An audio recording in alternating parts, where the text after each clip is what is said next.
Perkenalkan, nama saya Roy Fikazani dan saya berasal dari kelas B01 Genap.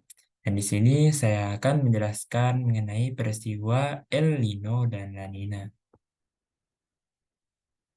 Nah, pada gambar tersebut, pada gambar bagian kanan, kanan yaitu peristiwa La Nina yang dikaitkan dengan banjir bandang dan juga curah hujan yang sangat tinggi. Dan di sebelah kirinya yaitu El Nino yang erat kaitannya dengan cuaca yang sangat panas, kebakaran hutan dan juga kekeringan.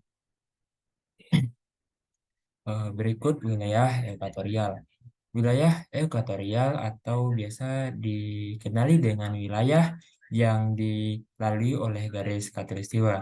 Pada wilayah ini terdapat sebuah angin yang bertiup dari timur ke barat dan juga mengelilingi dunia.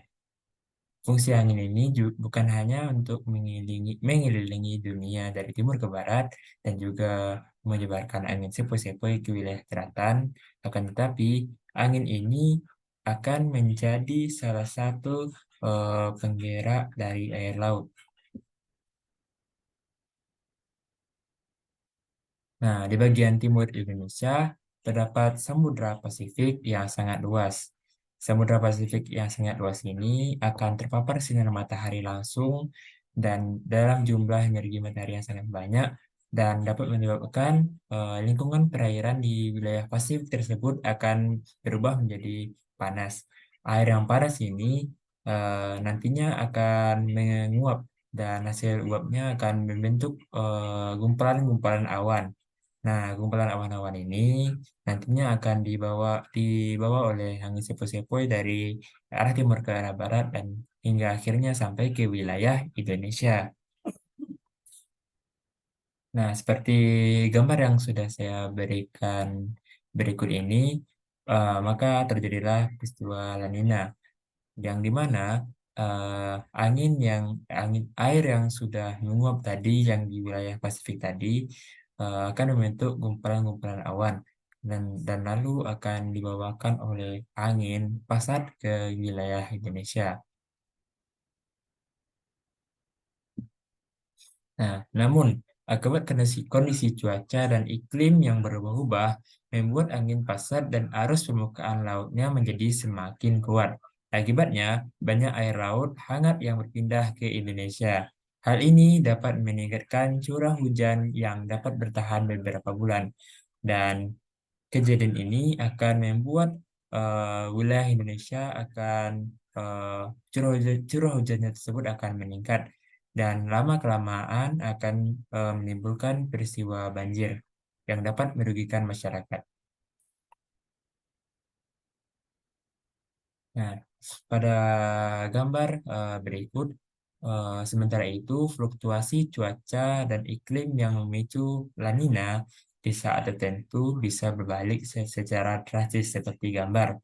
Siklus angin pasat melemah dan di waktu tertentu anginnya dapat berbalik arah yang mulanya dari arah timur ke arah Indonesia yang dibawakan oleh angin pasat, maka akan berbalik arah dari arah Indonesia atau dari arah barat ke arah timur. Hal ini menyebabkan air hangat bergerak ke arah timur menuju benua Amerika.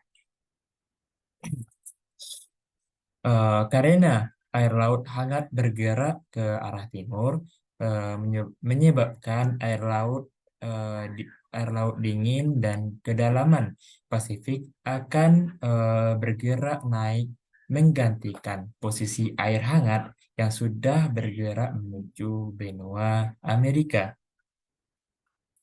Nah, hal ini akibatnya suhu permukaan laut di Indonesia menjadi lebih dingin.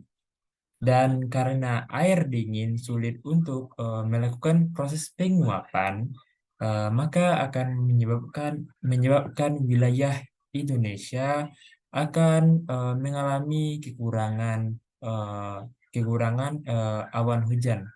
Nah, kekurangan awan hujan ini akan berdampak bagi wilayah Indonesia. Wilayah Indonesia akan mengalami proses kekeringan karena curah hujannya karena hujannya tidak ada dan kekeringan ini juga eh, menimbulkan dampak baru atau konflik baru yaitu kebakaran hutan. Nah, ini juga dapat inilah yang dinamakan peristiwa El Nino yang juga dapat merugikan masyarakat. Mungkin cukup sekian penjelasan singkat dari saya mengenai La Nina dan El Nino. Dan apabila ada kekurangan, saya mohon maaf. Assalamualaikum warahmatullahi wabarakatuh.